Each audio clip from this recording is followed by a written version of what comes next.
Our guest today is Omar Saif Kobash, the ambassador of the United Arab Emirates to Russia. Omar, thank you so much for joining us today at Knowledge at Wharton. Thank you.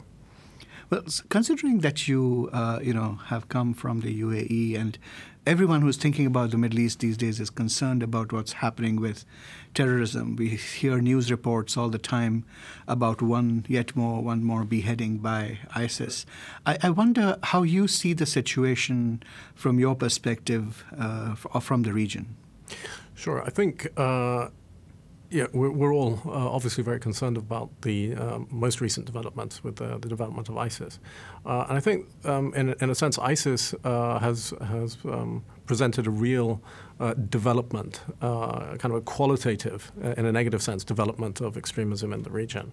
The fact that they seem to have what looks like an army, revenues from oil, and what's probably the most dangerous thing about them is that they have a very, very attractive, reductive view of how Islam should progress. And one of the worries is also that in the realm of ideas, they provide all the correct references. And so that, in a sense, they legitimize themselves by making references that are very, very common in the Muslim world, about the caliphate, about fighting in both the Persian Empire through Baghdad and Iran, and then the West, presumably representing historical Rome. And so, in a sense, they're playing to all of the kind of themes that we've been educated in. So that's what's extremely worrying. The other thing that I think is of interest is that most of the public debate about ISIS has been what I think is tactical, how to bomb them out of existence. And this is going to take many, many years, when I think really the strategic aim should be a global issue, an issue for Muslims and an issue for the Arabs, to think about the set of ideas and as I said, the reductive interpretations of our own history and our belief system, which have led to this. So how do we do that? If you want to take the strategic view, what is the correct response, both for governments in the Western world and for countries in the region?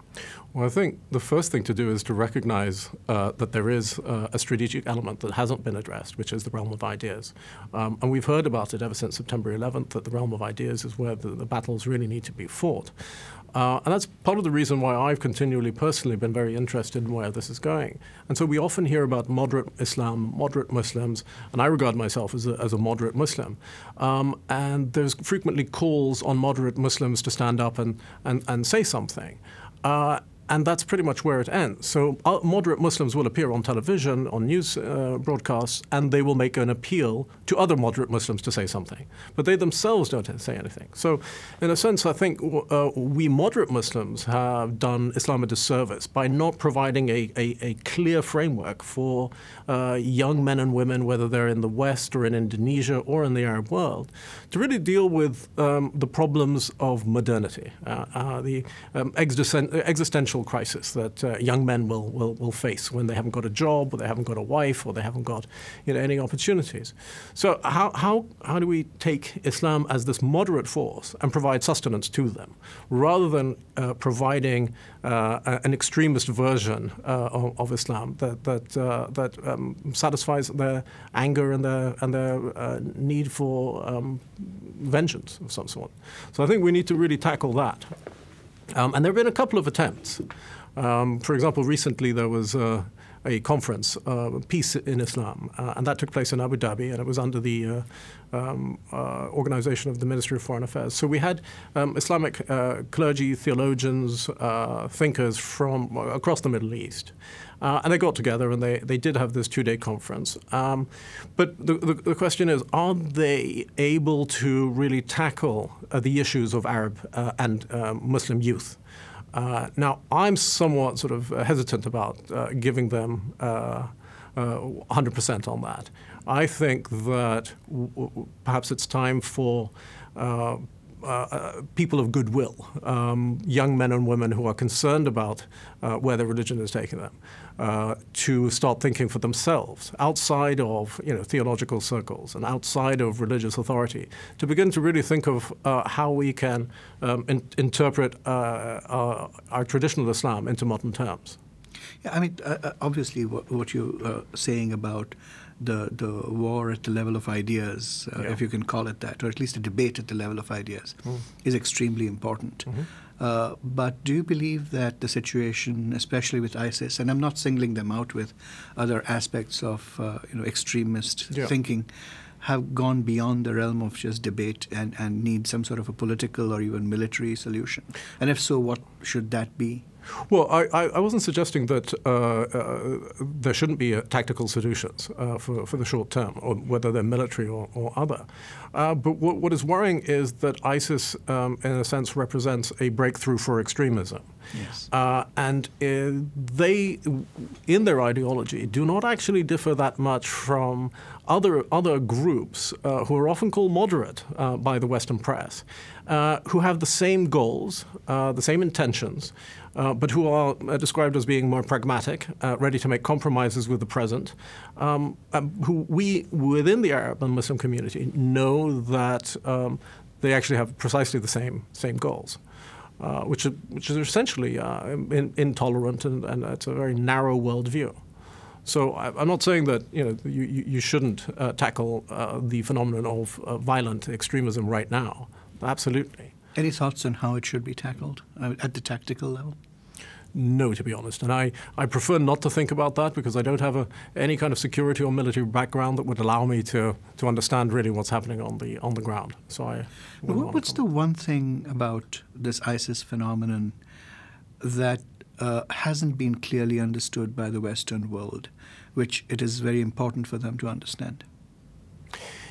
I think there are probably two things. The first thing is that ISIS is a Sunni movement within Iraq, essentially. And in terms of the battle between Sunni and Shia Islam, it's very difficult for the Sunni world to say no and condemn 100%. I think this is one of the key kind of problems that I find we face. We are faced with an ethical problem and a political problem.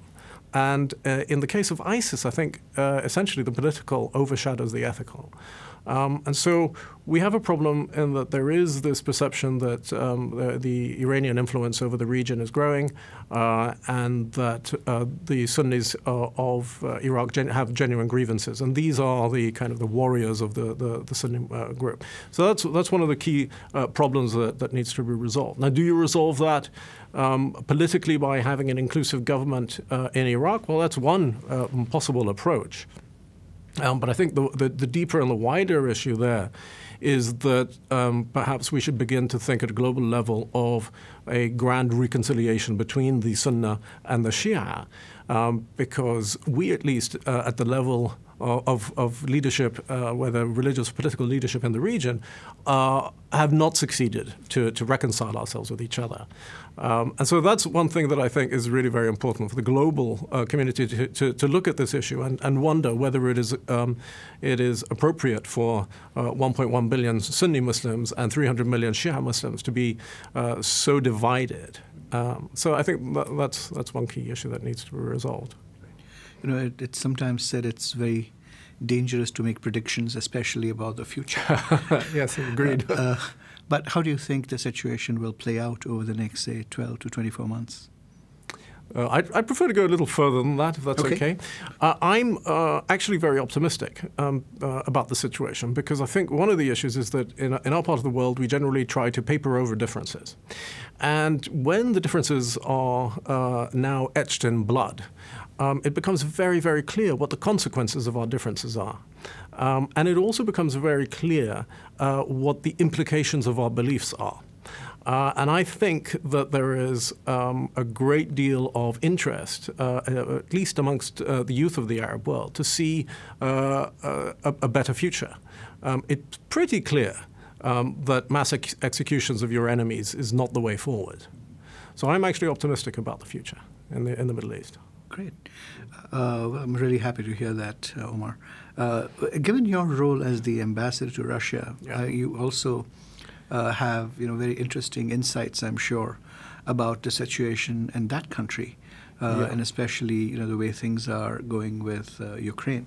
A lot of people all around the world have been very concerned about that situation and what it might mean in geopolitical terms. I'd be very interested to hear your analysis of the situation, and again, how do you think it will play out? Interesting. My analysis is going to be piecemeal. In a sense, I'm caught between two worlds, having a sort of a British education and being exposed to the West in a direct manner, and then also having Russian roots. My mother is Russian. So I'm almost given an inside track on how people are thinking there, at least at the level of kind of political decision making. So it's very interesting to see how misunderstood different people can be. It's also interesting to see how little they listen to each other, and how ego plays a role in many conflicts. And as a result, I become very interested in the role of the shameless ambassador, who can take a beating from both sides, but try to see how people can understand each other. The view from Russia on the Ukraine is obviously it's colored by the historical relationship to the Ukraine. It's colored also by the collapse of the Soviet Union and the promise that NATO wouldn't expand. It's for my Russian colleagues and my Russian friends, it's very difficult to see Russians and Ukrainians actually fighting. It's actually deeply upsetting. Yes. Even at the level of decision makers, it's actually they talk about it as brothers fighting, and they are very upset that they know that the relationship will never be the way it used to be with the Ukraine. They also see it in purely geopolitical terms, i.e. they translate Western interest in the Ukraine from a geopolitical standpoint. So that's also very interesting. So let's assume that we had in this room Mr. Putin and Mr. Obama, and both of them are turning to you for advice on what they should do next. What would you tell them?